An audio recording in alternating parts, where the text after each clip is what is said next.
two, one. Hello and welcome to the January edition of Anglo-Irish Astro Geeks. Neil can't be with us tonight, but I'm sure he'll be back next month. So I want to thank Piko Masuki for her lovely music, and if I have got your surname wrong, Piko, I humbly apologise, most abjectly.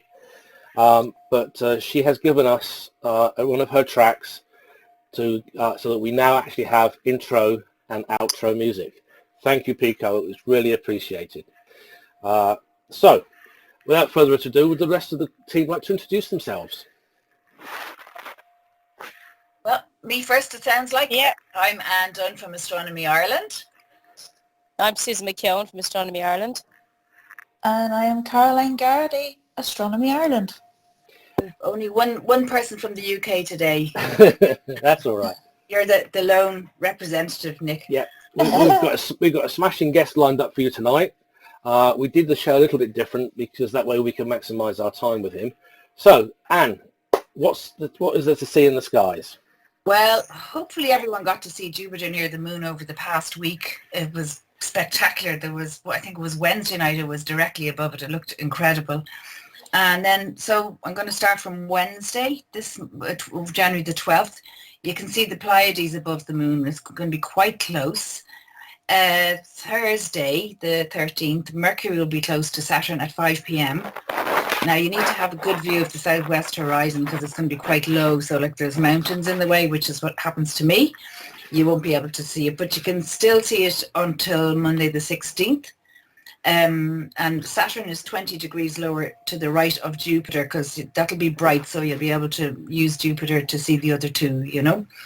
The 13th as well, at 11 p.m, have a look at the moon because you'll see Aldebaran to the left with the Hyades above it and the Pleiades off to the right. So that's like all three of them, possibly all in the one field of view.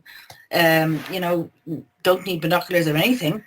Monday then, the 17th, you have a chance to see Gemini, and if you don't know where Gemini is, it's going to be above the moon at 6 o'clock in the evening. So the moon will be full and Pollux will be just above it, and then Castor straight above that. So if you never knew where Gemini was, it's a great chance to spot it above the moon. Then from January the 18th, the International Space Station will be back in our skies again until February the 4th. So you can watch out for that passing each night. We put up a notice every night on our Facebook page, the Astronomy Ireland Facebook page. But it's also, it's in lots of sites, you know, you'll find out. And then last one is January the 29th, which is a Saturday. So it's a good night for viewing. And at 7:42 p.m, so good time, crescent moon will be close to Mars, which is very dim at the moment. And, excuse me, if you're up at dawn on that day, you can see Venus low in the southeast near the moon. And then in the next couple of days after that, early February, Jupiter is going to be disappearing off behind the sun on us, and it won't be back for a couple of months, but always plenty to see anyway. That's my take for this month. And I know Caroline has some information to share with us too. Yep. Yeah, so as you know, we have built up a great relationship with the Ariane space. So just some space news and launches coming up with them. As you know, the beautiful launch we had with the James Webb Space Telescope on the beast, the Ariane 5, which had to get, it was a tricky time, and we got there with the launch Christmas Day. But there was a press conference there yesterday. Mike Menzel, I just picked a quote from it, which I think it's really exciting. Mike Menzel, he's the Webb Mission Systems Engineer, and he said yesterday that Webb might have quite a bit of fuel margin, around 20 years of propellant, and that's still to be determined. So that mission, 20 years, can you just imagine what we're going to discover and what we're going to see? It's just incredible.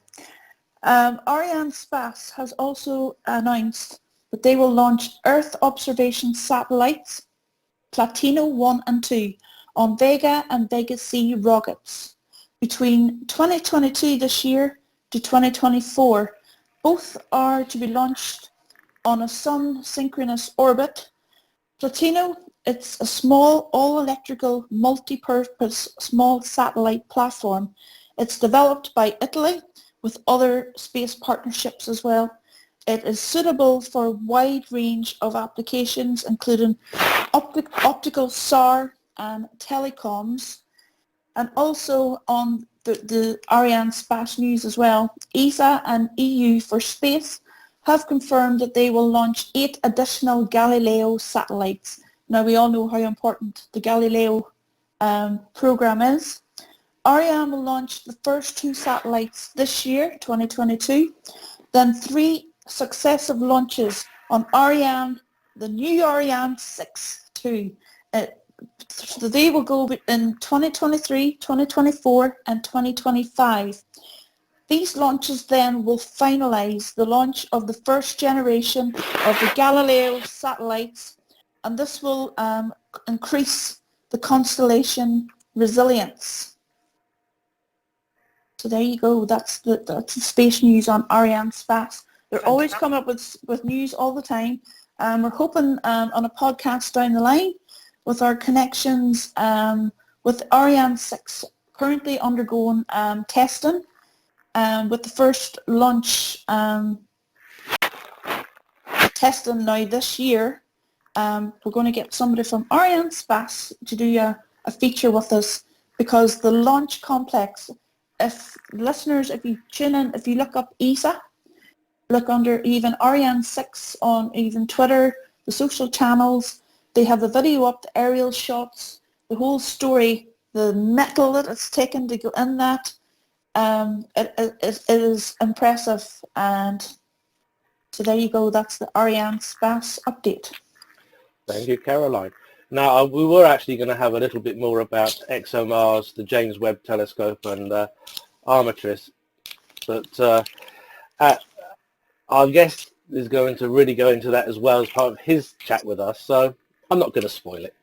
All I was simply going to say is that going back to the moon is very important for going to Mars. It's the only place we can test all the various technologies that will make man on Mars a success.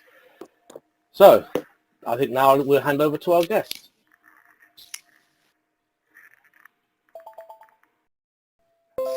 And would our guest this month like to introduce himself? Hello, my name is Kevin Nolan. I'm a lecturer in physics in the Technological University of Dublin, and I'm also do astrophysics research. I wrote a book in 2008 called Mars, a Cosmic Stepping Stone, published internationally, and I've also been an outreach officer for the Planetary Society for 20 years, and I give lots of astronomy talks. Well, welcome to the show, Kevin. And one of the things I'm actually going to quickly say before the ladies get stuck in is that, with your permission, I'd like to put the link to the lecture you gave to the IAA into the show notes, so that people can see what I consider to be a very, very good overview of Mars from our perspective. Well, thanks for coming in. Yeah, I'd be delighted with that. Cheers. Okay, ladies. Kevin, hi Kevin. You've just been involved in some very exciting research, and maybe we could just talk a tiny little bit about that before we talk about Mars. Yeah, so actually, yeah, I'd be delighted to talk about that. So my research interests are two-pronged.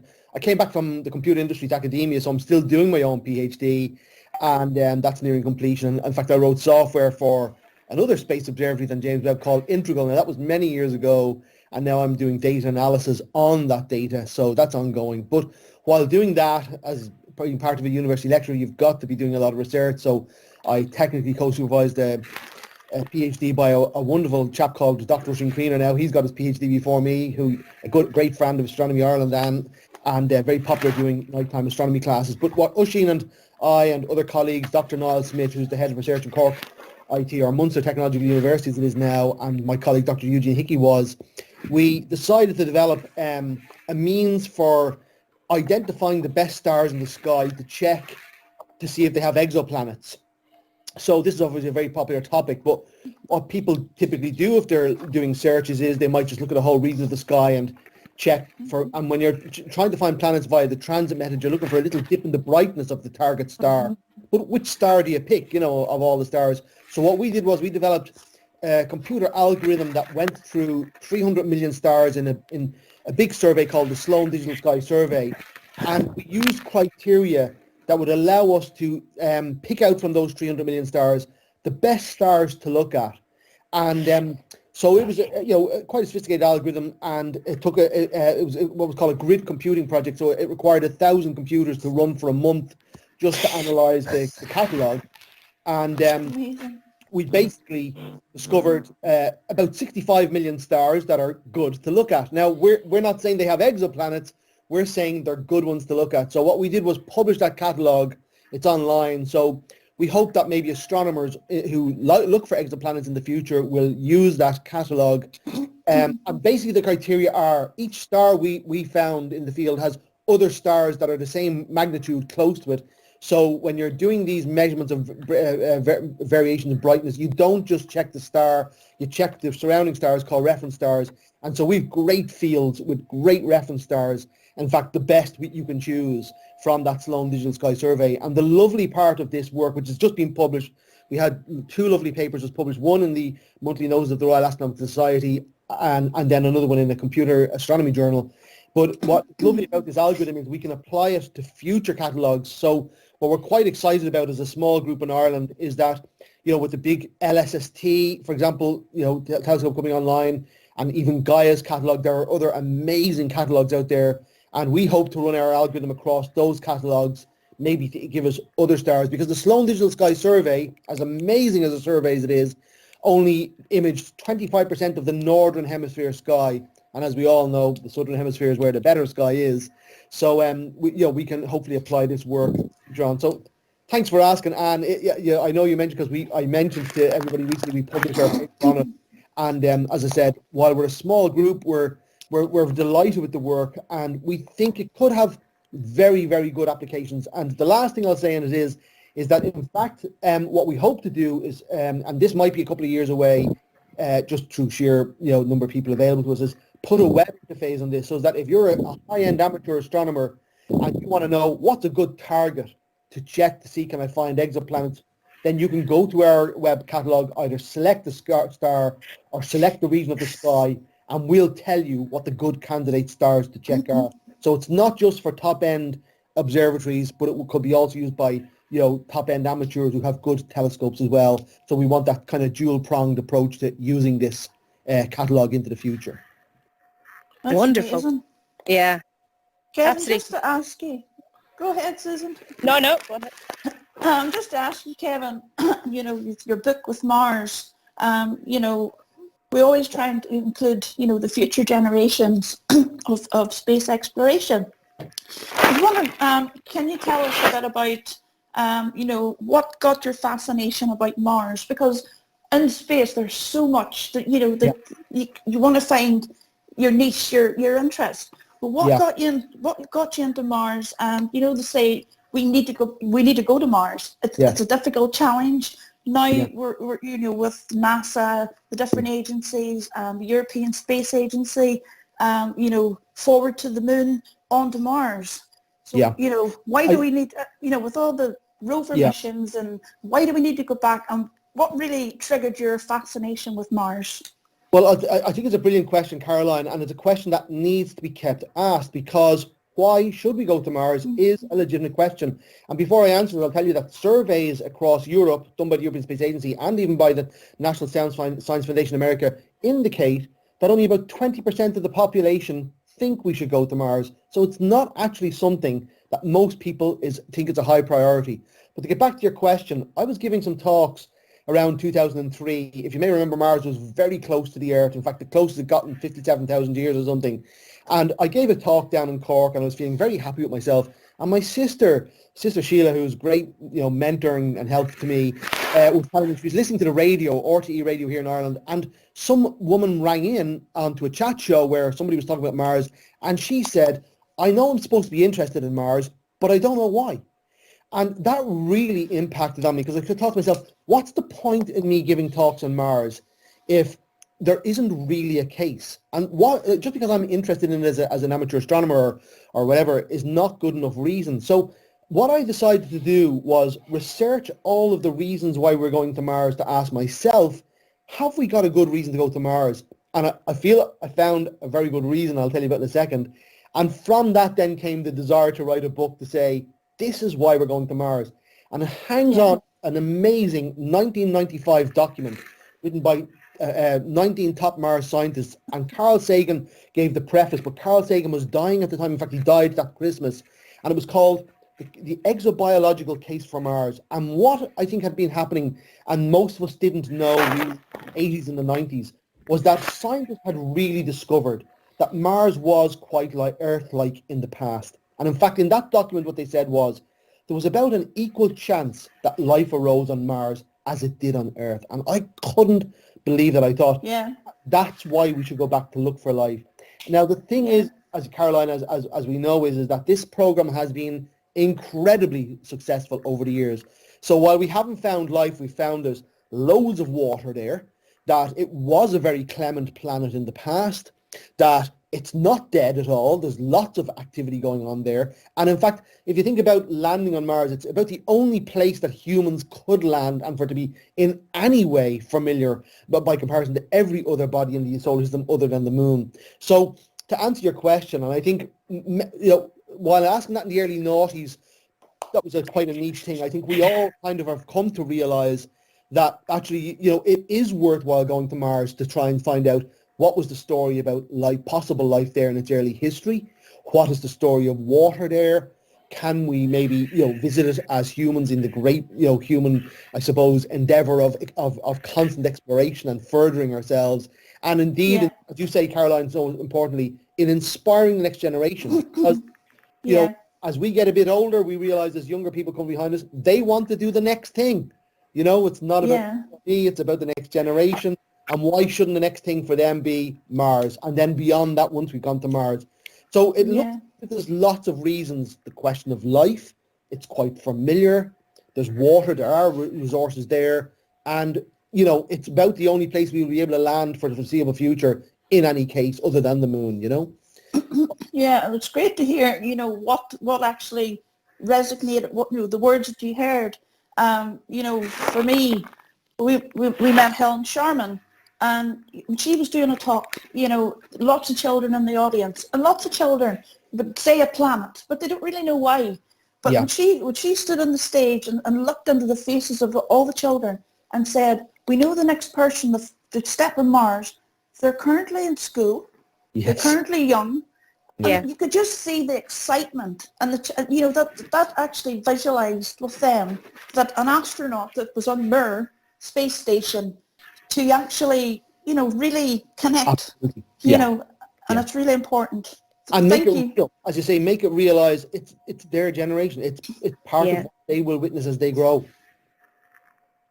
Yeah, definitely. And bring it down to a child's point of view, because if it's not really in their orbit, pardon the pun, of something that they're interested in, when you bring it down to them, to exactly why this might affect them in the future, they're much more likely to actually listen to you and give a crap as they get older, pardon my language, care as they get older. Yes, yeah. And the thing is that, like, I suppose for young children, it's lovely to hear, of talks like that happening, and I've given one or two myself, because the actual raw enthusiasm is not only infectious, it's just remarkable to see that.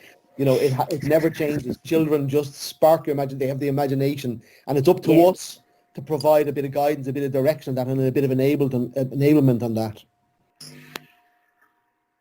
I think one of the great things about Mars is the fact that, relatively speaking, it's a short trip compared to a manned mission going out to, say, to Saturn or even Jupiter.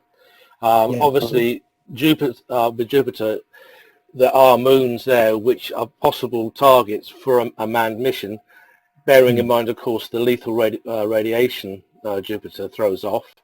And, of course, there's also the Jupiter family comets, which are well worth a visit. But I also noticed that in your lecture, you mentioned briefly Europa Clipper, and in some respects, for expanding into the outer solar system, Mars is definitely the next big stepping stone for that. Yeah. Yeah, I mean, and I suppose the thing about Mars is it has a checkered history, you know, with the Canals episode, and even Viking and Mariner were quite controversial.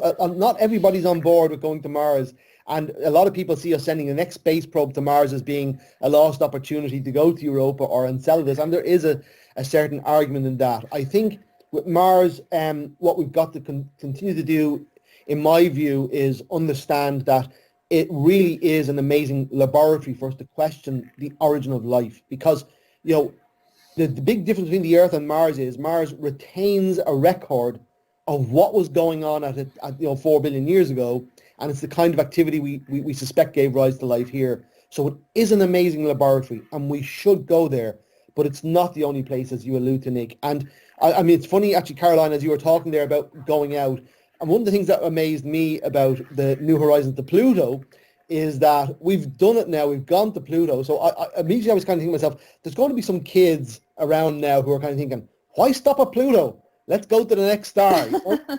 So all the kids were fascinated by the snowman, which they changed the name of that. Yeah. So I mean, the thing is that you know, I'm always mindful as I get older that, you know, we might have reasons for being interested in things, but, you know, as you've to Caroline, the next generation will have their own reasons, and we've got to hope for that, actually, in fact, because that's what will drive the whole thing forward. But every time we make a step, then somebody else, the younger generation, will go forward. And in fact, it's amazing to see that right now. If you take a look at, for example, what Professor Lorraine Hanlon and Sheila McGreen are doing in UCD, they're building Ireland's first total space probe called AirSat, and it's only being designed and built by the students of UCD, not by the lecturers. And it's mind-blowing to see the work they're doing, and they're all in their late teens or early 20s, and they're building space probes. That's where we're at today. Yeah, it's great to see, Ireland, the involvement with all the different missions throughout different space industries, and really putting ourselves on the map. Yeah, I mean, we're certainly involved, and our budgets are typically small, but you're right in terms of good legacy there. With the likes of Susan McKenna Lawler, designing even organic probe for Rosetta, and then, as I say, extending today. I think Ireland could always do a little bit more. We always seem to link it to jobs, and I mean, to take a nod to Nick, the UK actually, I suppose one of the positives of Brexit is that you're really defining a new space era for the UK right now, aren't you? Well, yes, because the UK has its specialist work, which is satellite productions, and we actually got, particularly in the UK, we had successful launches going back into the early 60s with Black Knight rocket. The whole thing would be shipped out to Woomera in Australia and launched from there. The UK is at the moment still technically too small to have at that point a launch facility. So we used to, we with the Australians used Woomera, which was an RAAF station.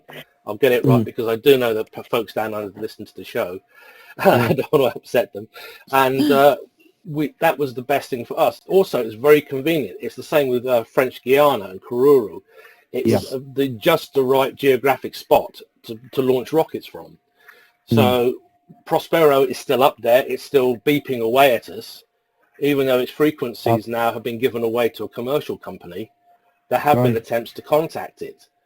And in fact, some radio amateurs a few years ago got permission from Ofcom to actually make the attempt. It came out as being, well, we think we did, but we're not sure. But it's still there. They track it, like every other piece of every other object in the Clark belt. It is tracked. I can go on about 4 websites and I can get the orbital elements for Prospero very, very easily. Amazing. And the other thing is, with the European Space Agency being what it isn't centralized. The great thing is all the membership nations contribute to projects. They may be leading the project. They may be putting technicians, scientists, and equipment into an overall project. And I think this is perhaps the greatest thing about the European Space Agency, the fact that it's a multinational effort. No one country claims to own it, and because of that, everybody gets a fair shake of the tail when it comes to either funding, or when the spin-off technology comes home, everybody gets to share it equally. Yeah, no, you're dead right. And indeed, it's not part of the EU. I have to keep reminding a lot of my friends that they kind of think that maybe the UK left the European Space Agency when, you know, they left the EU. That's not the case. The UK is a huge contributor to the European Space Agency and will continue. But I think I read somewhere that Boris Johnson is committing £40 billion to space in the UK separately, which is pretty impressive. And a built of a new launch facility up in Scotland as well for, what do you call them, geopolar satellites. Yeah, satellites. So you're on the up there. You really are. So definitely to keep an eye out for that. Well, yeah, there's It'll space. be interesting as well. Sorry, there's Spaceport Cornwall going in as well, but I tend to think that's more for people like Richard Branson to use with his trip to near Earth orbit, which is fine. But the money is going in, and the great thing about it is the technology is shared between friends in other nations. So it's really a case of, okay, you need to put a polar orbiting satellite up. Come over to us, we'll launch it. Yeah. It can be launched here. It's even easier, less effort. That's how it works. And indeed, even to suppose to steer it slightly towards the very topic of James Webb Space Telescope, one of the instruments of that MIRI was in part built in the UK, France, Ireland, and also other countries around the EU. So you're dead right in that the European Space Agency really does spread the spoil of the technology and the innovation around all of Europe. Well, the great thing is I actually have a link to ESA in the fact that during the Mir missions, my father was working at S-Tech in Holland. He was providing the link via the Olympus satellite. So because of the different television standards for Europe, America, and for Russia, he would have the download signal from Mir. He would then convert it to CCAM, NTSC, PAL, whatever was needed, and then it would do the next hop. So literally you could have 3 different feeds going out from S-Tech via the Olympus satellite to provide 3 different countries actual live television from Mir. So as I say, that's my link to ESA, and I know that Caroline has hers as well through Hayden and his work with Hera and DART and Ariane Space. I will say it right. I will be scolded if we say space. And would you like to say a bit more about that, Caroline, actually? Well, we on the last podcast we did a whole thing about DART and Hera. But yeah, Hayden was awarded in Madrid a couple of years ago as the Hera missions ambassador. So he's the youngest ambassador for ESA. Wow. And then involved with DART. And then, so we'll be going, hopefully we'll travel allows, but we'll be going to the next stages, to see the spacecraft being built over in Bremen. And then we will be going to the French Guiana in 2024 for Hera launch. So from a little boy that was non-verbal to, where he is now, he's just captivated the hearts for and he's inspired me now as well, because this year I'm going to be doing my degree in geology, which I've been talking myself out of for years. So, do you know what I mean? So my own kid has inspired me too. Amazing. So there you go. Stunning. Now, I have a quick question for you, Kevin, and it's about Martian geology.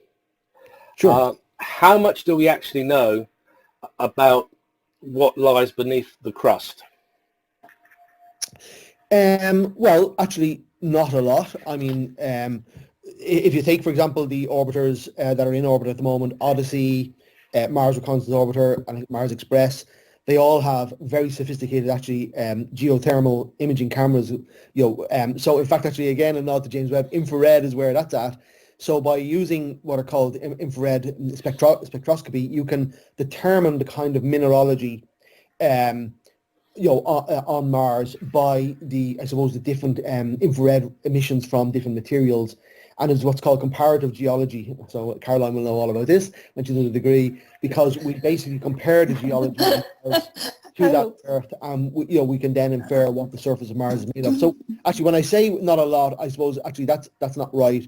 We know an awful lot about the mineralogy of the surface of Mars, and we can infer what the interior of Mars is like, but there are still big fundamental unknowns. So before I get to the unknowns, what do we know? We know that the surface of Mars is very similar to Earth. A silica crust, and basically an awful lot of formed from lava plains. So you've got olivine and basalts and all this. Now, I'm not a geologist, so I won't know all the different the specific details of that. But we do know, as I say, that Mars' surface is very similar to Earth. We also know, for example, that it's largely differentiated. That differentiated means that actually, you get the lighter elements at the surface and the heaviest elements in the center of the planet as it forms. So it looks like Mars formed broadly the same way as the Earth. But what we don't know is, we don't know the thickness of the mantle, we don't know the temperature of the crust, of the core, and we don't know the makeup of the core. And that's what this Mars InSight lander is on Mars about. And unfortunately, one of its space probes, a little probe that was supposed to bury into the surface of Mars and just measure what the temperature gradient, the heat being emitted from Mars, it would have given us a very, very good indication of that. And this is the risk, I suppose, and the learning curve of space exploration. This little probe, which was like a little worm trying to dig into the soil, just couldn't get grip. The actual friction was too low, and they tried for over a year. They tried many, many times, and they basically had to give up on it. Called HP Cube was the name of the experiment. So they couldn't gain that specific insight into Mars, but through other means, through an unbelievable seismometer on the instrument, and through other means, they're slowly beginning to get a picture. And one of the great questions about Mars is its core cold or is it hot? And most people kind of thought that, Mars died because it's a smaller planet, it cooled down quicker. But there's another version of Mars, which is that it's hot and maybe liquid at its core, but that it's got a very thick crust, and that thick crust basically frustrates the emission of heat, so it looks cold, but it's just the heat is retained within it. And actually, it's beginning to look that that's the way Mars is. It may be that its core is hot and that it's got a thicker crust than the Earth, and so you can't get this convective flow, so you don't get the magnetic dynamo, and that's why Mars doesn't have a magnetic field. So the Mars InSight probe is still working there. Results was slower than we would have hoped because this HP Cube instrument didn't work. But nevertheless, the picture emerging, and what it needs to figure this picture out, by the way, is greater than magnitude 4 earthquakes to occur on Mars, so that it gets, basically seismic measurements from very deep within the planet. And they're not occurring very, very frequently. It's detecting lots of small Mars quakes, but very few that are large. So to finish off on this, all the rovers that are landing there as well are also asking another kind of question about Mars' surface that we don't quite know about, is, basically what is its integrity and strength? So that if we send humans there on large spacecraft like the proposed SpaceX Starship, for example, will the surface actually hold through? And I'm not sure if you came across Perseverance in the Jezero crater, basically did some of those measurements. It has a radar that can scan just on the ground, and has found indeed that actually Mars rocks there are harder than they even imagined. It's a very tough kind of basalt. So it certainly, Jezero crater is looking as if it could certainly hold human-rated spacecraft to land on the planet. So it's a mixed picture. We kind of know that Mars is very similar to the Earth in terms of its crust makeup. We don't know enough yet about the innards of the planet to tell, because once we understand the innards of the planet, that will reveal an awful lot more about how the planet evolved and why it really did shut down.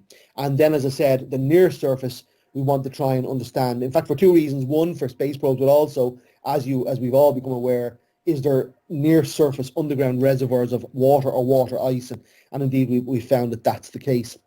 and sorry, I'm rabbiting on a lot here, but to finish off on this, as far back as 2001, 2002, the Odyssey space probe in orbit found that 60 degrees north and south of the planet over vast plains of hundreds of millions of square kilometers, millions of square kilometers, particularly in the northern hemisphere of Mars, at least down to a depth of 1 meter, the entire surface is at least 50% water. And indeed, that's turned out to be the case when Phoenix landed there, just scooped away the soil, which is only centimeters deep, and underneath was pure water ice. So it's a complex question, complex answer. We know a lot, but we've an awful lot more to find out. So I hope that gives some insight into it. Yeah, as I was going to say, the fact that it's very hard to do, find and tag the P waves. And I'm trying to dredge up my geology, which is quite a few years old now. Without being able to detect these two waves going through the planet, it makes it very difficult to understand the makeup. And if indeed the surface of Mars, the crust is made up of a very hard and extremely tough rock, then it'll even stop any potential magma escapes, and which probably explains why we've seen the big shield volcanoes like Mons Olympus are so quiet. And yet, in a dust storm, they are perhaps the only things left that we can see on Mars. Is the peaks of the volcanoes popping up through the actual dust? Yeah, indeed. And the thing is that actually, while you're saying that, in fact, what's unbelievable about the seismometer on Mars Insight is it's and I did read about this to give a talk on this. Is designed by the French for, remember, their Netlander supposedly seismometer. They're going to launch about, I think, 10 of those probes to Mars in the 90s, and it never happened. So they've been 20 years developing this seismometer, and it's called an inverted pendulum. And you usually need several seismometers, they say, to detect the various waves in different directions to get a very clear picture of deep within the planet. But this thing can determine directional information, and this is the bit that blows my mind: is it can measure a vibration less than the width of a neutron. Oh my God. Yeah, so when Phobos goes over by, it actually causes tidal movement in the crust of about 5 centimeters. And Mars Insight's seismometer can measure that, no problem, and indeed use that movement as artificially generated waves that echo off the innards of Mars and reflect backwards. So it's quite extraordinary, the instruments that we're building, and so even though it's only one seismometer on Mars, which is usually not enough to gain a picture of a planetary interior, this thing is building up a picture slowly because it has directionality and because of its extraordinary sensitivity. That's amazing, Kevin. You know the different landers and everything, doing different things on Mars. We lost opportunity, the different missions coming up. And each landing, we go through the 7 minutes of terror, and everybody's like, I think the carbon, the planet is saved for like everybody holding their breath for the 7 minutes. Yeah. But recently, with the Perseverance, then they added a helicopter, Ingenuity, and it started off. I love whenever you hear, the scientists and the engineers, whenever, they're talking about it. It started off, somebody said it was a crazy idea. Let's build a helicopter and put it on Mars. And everybody was like, what?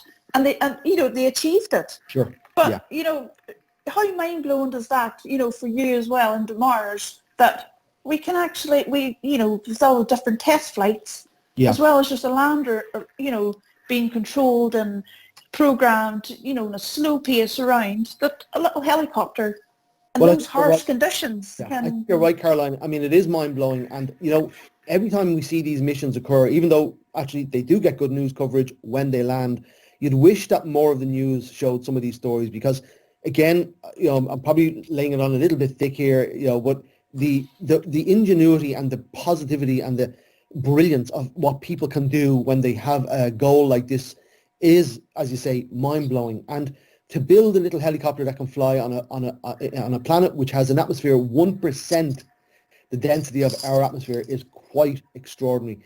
And again, in this, I think we got the tipper hat to like the Jet Propulsion Laboratory in America, because I mean, when you look at both that little Ingenuity helicopter and the Perseverance are both artificially intelligent, meaning they can do all the science they want on their own. They don't even need humans to interact, and they really don't. Like even Opportunity and Curiosity have both worked for more than a week on their own, planning science missions, avoiding obstacles, gathering the data and accumulating it and waiting to transit back to Earth. So this is, again, come back to what we were saying earlier, pushing the boundary. I think, NASA and ESA, and actually now China with their rover as well, we're pushing the boundary whereby I think everybody's woken up to the notion that the next mission should really try something new, and that wasn't necessarily always the case. Now it was, but I suppose in a sense we weren't focused so much on that. We were more focused on how can we get there or how can we image something. But now that we're returning to Mars over and over again, it really has dawned on people, let's use this to improve every mission. So for example, the artificial intelligent operating systems being used in Ingenuity and in Perseverance will actually be embedded within artificially intelligent robots that will accompany the next people to land on the moon. They won't do it alone. They'll have the assistance of robotic rovers and similar devices to aid. So to me, it's almost science fiction. This feels like the future exactly. proposed. Well, just to give people an idea of what it's like to set up a mission to Mars. If we go back to poor old Beagle 2, the consortium to build and design it was the Open University. They were the consortium leader in scientific experiments. University of Leicester, project management, mission management, flight ops, instrument management and experiments. Astrium were the main industrial partner. Martin Baker, famous for their ejection seats world over, entry, descent and landing systems. Logica, cruise entry, descent and landing. SciSys, ground segment and lander software. University of Wales, Aberystwyth for the robotic arm, and McLaren Applied Technologies built the composite materials for the solar panels. That just goes to illustrate just how many different contractors are involved in sending a mission to Mars. And of course, it's always had a bit of a hoodoo concerning whether the mission is going to get there safely or not. And there is only one mission that unfortunately they misprogrammed. They had two different systems of units running on the software, and that space probe, I think one of the Mariners, is now somewhere in a solar orbit. Unfortunately, it's not used up all its fuel, and it just can't be recovered. Yeah, you make an excellent point, and it's something I've kind of said to the planetary societies when we try and promote science outreach with people is it's unbelievable how quickly I don't want to say the general public because the general public is no less smart than those of us involved in this area, but maybe you might know those details you've listed, is how quickly we can very often dismiss an unmanned probe just because it's unmanned, and like you take, for example, something like Perseverance, a 1-ton artificially intelligent robot with, all these experiments. Basically, in fact, I very often say it, how did we even know where to land Perseverance? It landed within 10 kilometers of its target at a location we know there was water there 3.5 billion years ago. That's extraordinary discovery in science. And as you say, all these different teams of people basically working. There's no magic. It's just people rolling the sleeves up and getting on with it.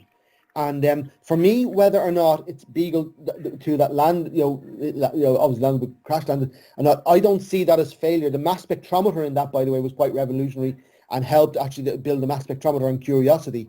So it's all a learning curve. In terms of the actually, unfortunately for Sir Colin Pillinger, it was a great source of sadness for him. But nevertheless, he pushed the envelope. He took the risk. And then he aided the next level of development as well. So to me, the risk is there. Some succeed, some don't. But if you're not prepared to accept that, then don't get involved in space exploration, and certainly don't start blaming teams if things don't work out, because it has to be high risk if it has never been done before. There's no other way around it. And I think the wonderful thing is you were pointing about how close Perseverance was to its actual landing site. If you look back at all the other landers, as time's gone by and missions have gone by, the actual distances from target have decreased. And again, Massive. that's the big thing about the nature of the space exploration community, is the fact they share information and experiences on landing. So every time we actually send a probe that's going to land on Mars, we get tighter and tighter on where we want to be. I think the best example was the Apollo 11 moon lander. It completely missed the site they wanted, and Neil Armstrong literally had to fly it by eye and hand to find a better and safer landing ground, because they realized that as they were coming in, if they'd have put the LEM down where they were supposed to have done, it would have been wrecked. But by taking the initiative and saying, no, I'm going to do this, and using his fuel in the best possible way, he actually got a slightly better landing site. And it led eventually to the Mars missions, and it proved to the world we can do this. All right, we sent a bunch of little small probes ahead anyway. The Rangers and the surveyors and the Russians sent all theirs as well. Yeah. But that is everything that goes into a Mars mission. Everything that we've learned from the moon. And a lot of people say, well, why do we need to go back to the moon? Well, we need to test the life support technology we're going to use on Mars. We can't just say, hey, with a bit of luck, it's all going to be fine. However, there is a timeline on how we can support you if anything goes wrong. Space missions don't work that way. You have to be able to fix an issue very, very quickly. And the moon allowed you to do it. CIS is going to be brilliant for the guys training for Mars, because if there is a problem, they can send a rescue vehicle a lot quicker than the Earth can send it, and even much quicker than one could go to Mars to rescue them. At least the response is perhaps 15, 20 minutes, if that, from lunar orbit to wherever they're working on the lunar surface, get them safe, bring them back, figure out what the problem is. Then we go again. That's how we do it. I mean, you make an excellent point. I know there's, for example, the Mars Society are just keen to get to Mars right now at all costs. And I fully understand that point. That is a valid perspective. But I'm always mindful of, I think it was a Horizon documentary that showed the repair of the Hubble Space Telescope. And it was, one significant problem with the telescope, but it's in low Earth orbit, 300-400 kilometers up. And to fix that one problem cost $3 billion, 2 or 3 years of training, and they had to invent over 150 new instruments just to fix that one problem in low Earth orbit. So when you hear people say, for example, remember the Mars 1? Was that the Dutch proposal, was it? Mars 1. But anyway, whatever that one-way ticket to Mars was, a lot of people signed up were saying, we'll fix the problems when we're there. And I was kind of thinking, no, you won't, because there'll be too many. And while some may be willing to take that risk and say, well, look, if I die there, I die there, that's fine. I think what you're saying, Nick, is valid, is that if we want to continue space exploration into the future, human space exploration, it has to be based on the John F. Kennedy idea of get a person to the moon and safely back to Earth. I don't think the public could stomach the notion that we'd send a bunch of people over to Mars and let them die. So from that perspective, I believe you're right that, well, first of all, going to the moon is a legitimate thing in its own right. Anyway, and in fact, I think we're, again, grossly underestimating the scale of that achievement. And this generation needs to see an achievement. Artemis needs to happen. We need young people today to see boots on the ground, on the moon, to know deep space. Mars, in my view, straight there, even if Elon Musk feels he can pull it off, I still think it's stating more than we are actually technically able to do with chemical rockets in our place. I think it's too challenging a step in one go. But nevertheless, I think, again, just to add validity finally to what you were saying there, you're right in as much as, again, for anybody who this is new to, is that there has been staggering developments. Let's not forget that from, as you say, those early missions to these artificial intelligence rovers. It's not like is it because we haven't put people on Mars, we're not developing. We really are. These robotic missions to Mars are I'll put it this way. What we're doing today has gone beyond my childhood dreams as to what we will be doing in the 21st century. I never believed we could do artificial intelligent rovers on Mars in my lifetime, and we're doing it as if it's, just breathing air at them almost. Not a big deal. I know I'd feel the same. I'm still fascinated by exoplanets, how anybody's even found one, and now not just one, so many, and now maybe even more than that. It's I had one question for you myself. It's just similar to what Caroline had said, but obviously you got into exoplanets probably when you were younger. But with the new algorithm, what do you think we're going to be able to teach our now children in the future? What they'll be learning in school that the Webb is going to show us and teach us. Well, I mean, as I say, our algorithm is for ground-based observations. In fact, to avoid or to solve the problem that the atmosphere is turbulent and makes finding exoplanets hard. But as you just alluded to there, James Webb, oh boy, what is it going to do in terms of exoplanets? Well, I mean, what they're saying is, now we won't get images of big planets, so let's park that. Even James Webb isn't quite able to do that. But it'll definitely image exoplanets, but more importantly, much more importantly, is it'll be able to tell us about the characteristics of the planets in a way we can't do now. So here's the sorts of things that James Webb can do that we'll be able to do with exoplanets. It'll be able to tell us the kinds of atmospheres they have. It'll be able to tell us their mass, their size. It'll be able to tell us whether they have an axial tilt, whether they've got seasons. They will be able to detect biomarkers in their atmospheres. They'll be able to detect whether they've got moons. So it's going to really revolutionize our characterization of exoplanets. And I think you're right there, Susan, as much as for us who are older, the detection of a planet around another star was the holy grail of astronomy, probably since the invention of the telescope. But now the younger generation will be able to enjoy ever increasing development and learning of what the whole Milky Way is like from a perspective of what's the estimated trillion planets, something like that in the Milky Way, So that's we know and the way I often say it in talks is we're not privy to that yet, and that's why we build these telescopes, because only by building these can the next generation get to know what it's really like out there. We still are scratching the surface, barely know anything about the physical makeup of the Milky Way.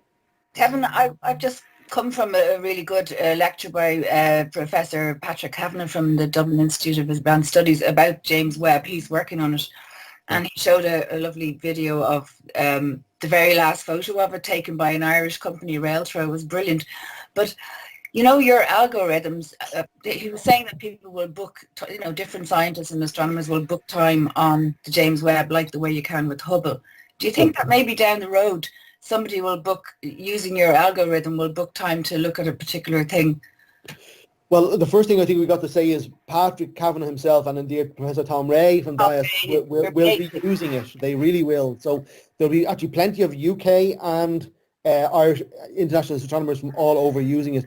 Again, I'll just say on our algorithm is that actually probably not, because as I said, what we are really doing well is helping ground-based astronomers who have to deal with the atmosphere eliminate atmospheric turbulence. That's really what we're doing. Okay. So but however, what it will allow to happen is if our algorithms used to detect exoplanets, to say to the likes of the James Webbs and the European Extremely Large Telescope, go look in more detail at that planet, Right. It's all interlinked. We don't feel aggrieved that we won't connect with, James Webb.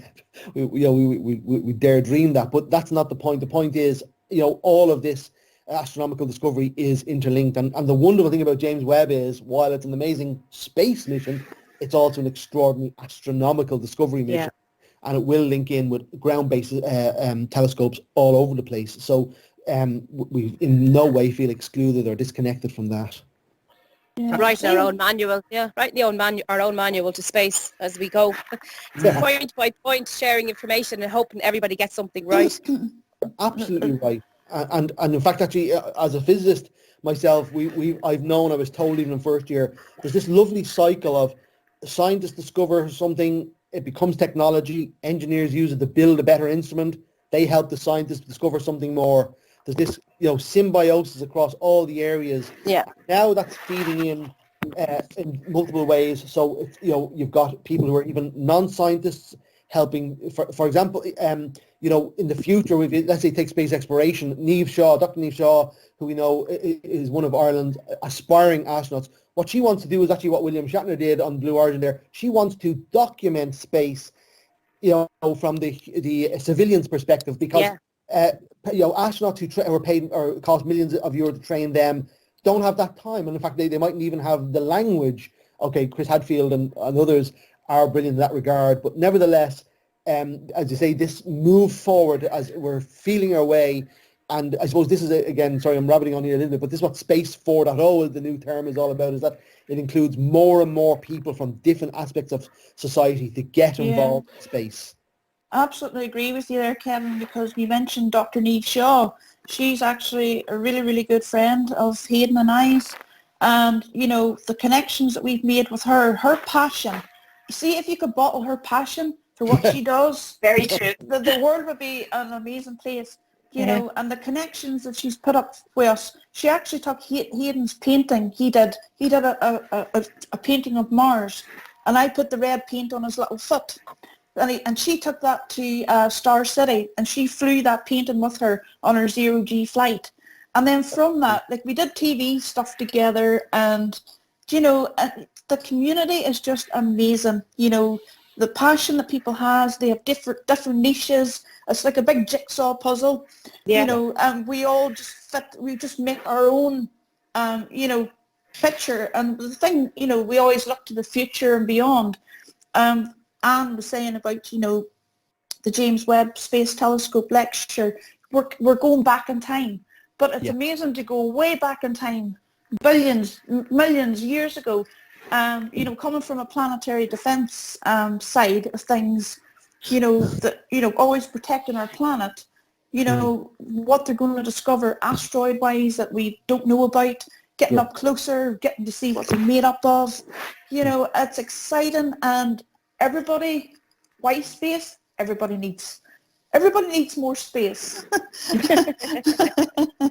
Well, there is definitely increased opportunity for everybody to be involved. And I mean, the thing is that as well, if you even take, for example, going to Mars, well, here's one, I suppose, throwing a curveball here. I mean, there may be life there. And of course, the ethical question arises then, should we go to Mars if there's life there? And that's going to be, I think, well, I would hope that would become a societal debate, a sociological question, not a scientific question, as to what people think Mars should be let do. Should it be let go alone, to natural history, or whether or at least should we treat it with environmental, maybe sensitivity moving forward? Those types of questions. Yeah.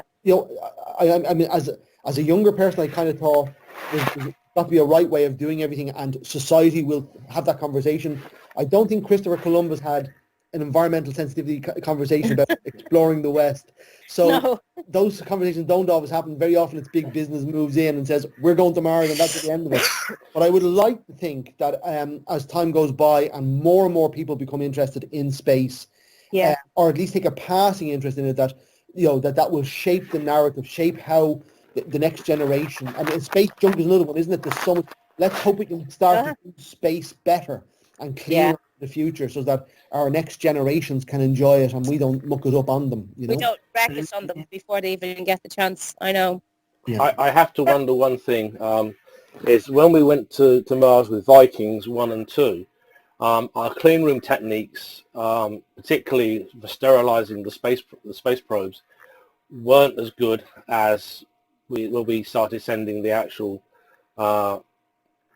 probes like OPI and Perseverance. So I often wonder if we actually may not, the life we find when we visit the Viking sites again with a space mission, with a lander, are we going to find mutated or just dead Earth bacteria that was still on the probes there?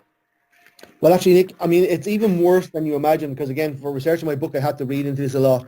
Even when we were designing the Viking probes, the intention of sterilizing them wasn't to protect Mars.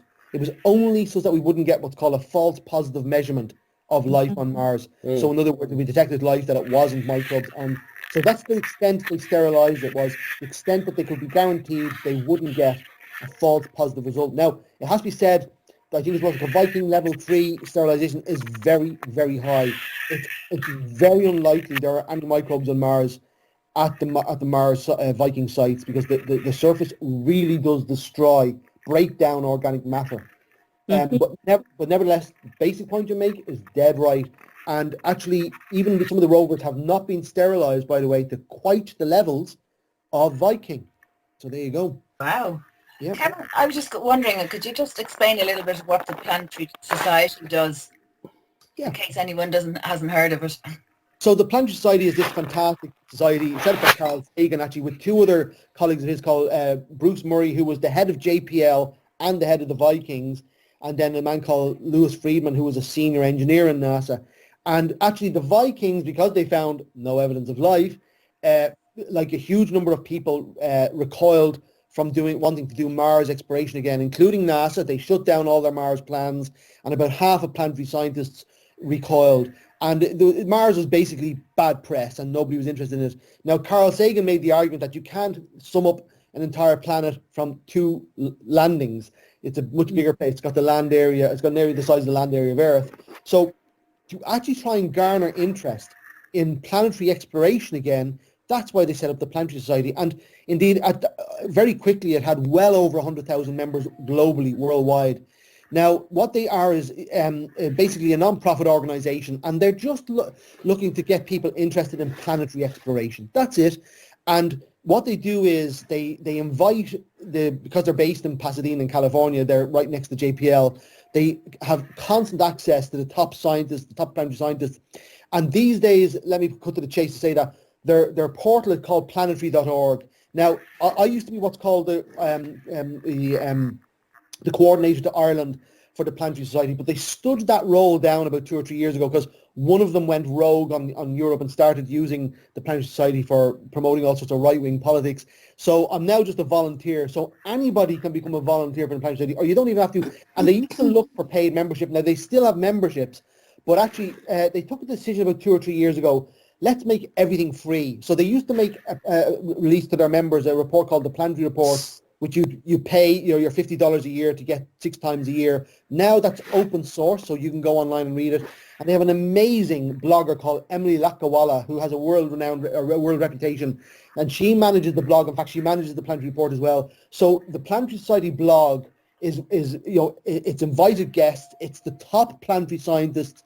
So it's kind of like Scientific American level, So if you want to find out what's going on in planetary science and what's the latest things, then go to planetary.org or just check their blog or follow them even on Facebook. So the thing is that they do have resources. Then if you, for example, want to give astronomy talks, they've an amazing library of images, and they've PowerPoints to teach you how to do that. So they try and empower people to communicate science while also just enthusing you. And to finish off on this last story, they also do some space missions. So they have the light sail, which is this big sail in space that's going around the Earth, that's powered not by solar panels, but by the sun's light pushing the actual light sail. And to come back to talking about the young generation, let me finish on this story and this anecdote. When we had a March for Science in March, I think 2018 or something, this young lad came up to me outside our government buildings in Ireland to say he was in the Planetary Society, and I said, I'm the outreach coordinator to Ireland, and he kind of said, yeah, I know, but I didn't know who he was. And as if I was trying to say something important, it was as if that was completely irrelevant to him. And what I didn't know was he was a computer science student in UCD, and he had designed some of the software for LightSail, and I didn't even know this. And so I think it's a beautiful sign of the new generation. It's kind of, in our day, you might become a coordinator or a communicator or join an astronomy club. Kids today write software for space probes. Wow. Yeah, That's fabulous. just to let you know, I'm actually a Mariner member of the Planetary Society, and Robert Picardo, who's better known as the Emergency Medical Hologram on Voyager, does an awful lot of brilliant podcasts for them as well. Whenever you join up with the Planetary Society as well, I must actually, we met some of the people, through Asteroid Day, whenever we went over to Luxembourg a couple of years ago. But whenever you join up with them, they have an awesome T-shirt. Mm-hmm. They send every size for every family member. Yep. And it's not even that expensive, and the T-shirt is awesome. So just putting that out there as well. Well, it's getting close to the top of the hour, and I know Kevin's busy, so I think this is probably the best point to start wrapping stuff up. So Kevin, great having you. Would you come back at a later date and speak to us more? Be delighted. Absolute pleasure. Thank you for inviting me, and I will be delighted to do that. So Thank you, so much, Kevin. That was brilliant. Thank you. Brilliant. We could listen to you all night. Yeah. Well, fabulous conversation. Thank So- you so much, Kevin. Really enjoyed it. This was so much Brilliant. fun. Otherwise, So I think at this point we'll all say good night. So I'm also going to thank Pico Masakai for the out music that's going to be playing on the podcast. So it's good night from me. Good night from me. Good night. Good night. Thank you, Night, everybody. Kevin. Thank And you. Good night, everyone. Thank you. And Bye keep now. looking up. Good night, everyone. Yep. And keep looking up. Cheers. To your skies.